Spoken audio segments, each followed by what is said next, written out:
खुलुमबाय दिनैनि गोदान भिडिअआव बयखौबो बरायबाय दासिमनि माखासे खौरांफोर लानानै फैदों नोंथांमोना भिडिअखौ जोबजासिम नायलांदो आरो चेनेलाव गोदानै फैदोंब्ला अन्नानै साबस्क्राइब खालामनानै बेल आइकनखौबो अलाव होनानै लादो आरो लाइक मोनसे होदो आरो हायोब्ला लोगोफोरनोबो शेयार खालामनानै होदो।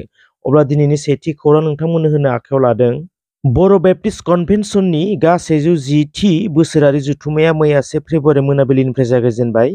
1 फेब्रुवारिनिफ्राय 4 फेब्रुवारि रबिबार मोनाबिलिसिम जागोन।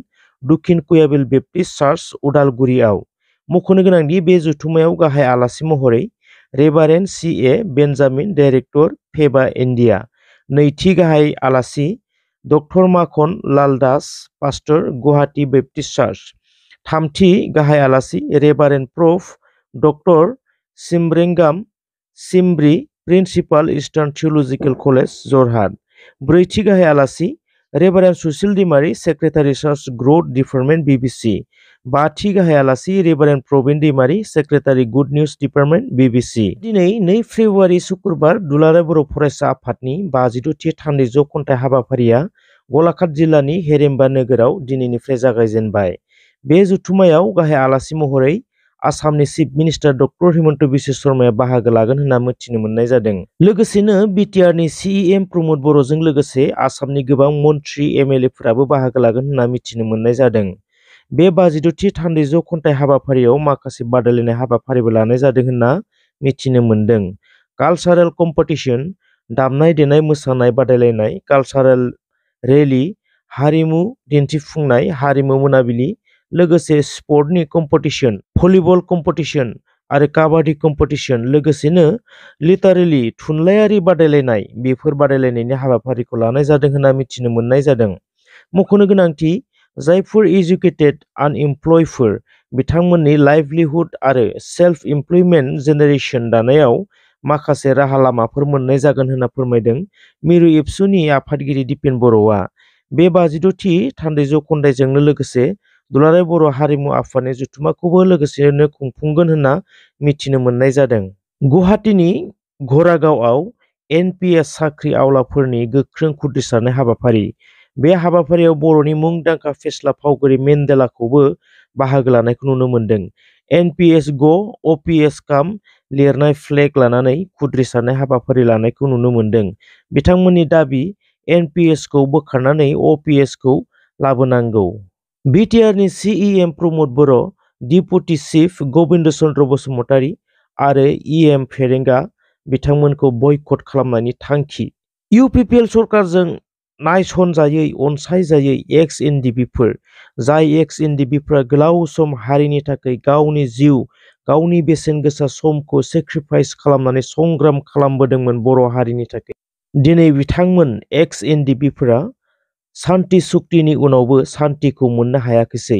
UPPL सरकारनिफ्राय जेबो सहाय मोनाखैसै। बिथांमोना पावाराव थानाय सरकारखौ नागारनानै BPF पार्टियाव जुगदान।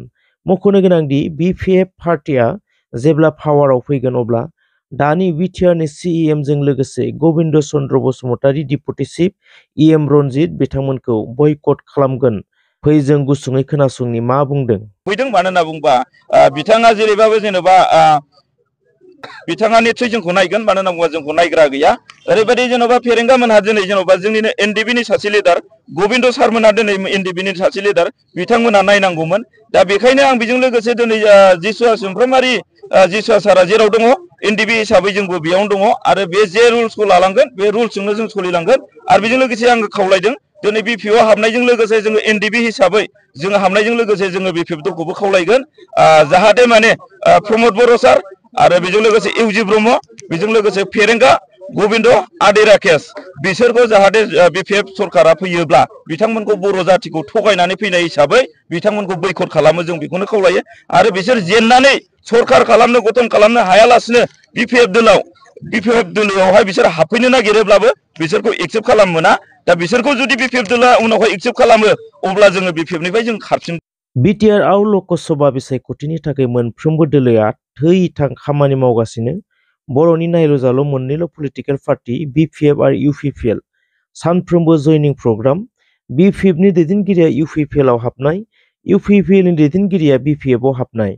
सोंलुआ जाबाय सोरखौ बांसिन सापर्ट खालामदों रायजो राजाफोरा? दिनै BPF नि सोरबा सासे दैदेनगिरिया UPPL आव थाङोब्ला गाबोन UPPL नि दैदेनगिरिया BPF आव फैगोन। UPPL नि जयनिं प्रग्रामखौ नुयोब्ला गोसोआ सानो UPPL आनो देरहागोन। BPF नि जयनिं प्रग्रामखौ नुयोब्ला BPF आनो देरहासिगोन नामा? पावारआव गैयाब्लाबो मानो एसेबां लोब लोब जयनिं BPF आव? नाथाय जेब्ला समा फैगोन फिथाइ थायनायनि अब्लासो मिथिसिगोन फिथाइया बबे बिफाङाव थायगोन। जाय समाव इमप्लयिफोरा 60 बोसोरसिम साख्रि मावनानै अफिस लानो गोनां जायो, नाथाय MLA मिनिस्टार बिथांमोना बोसोरबा मावनानैनो अफिस लानाय जायो।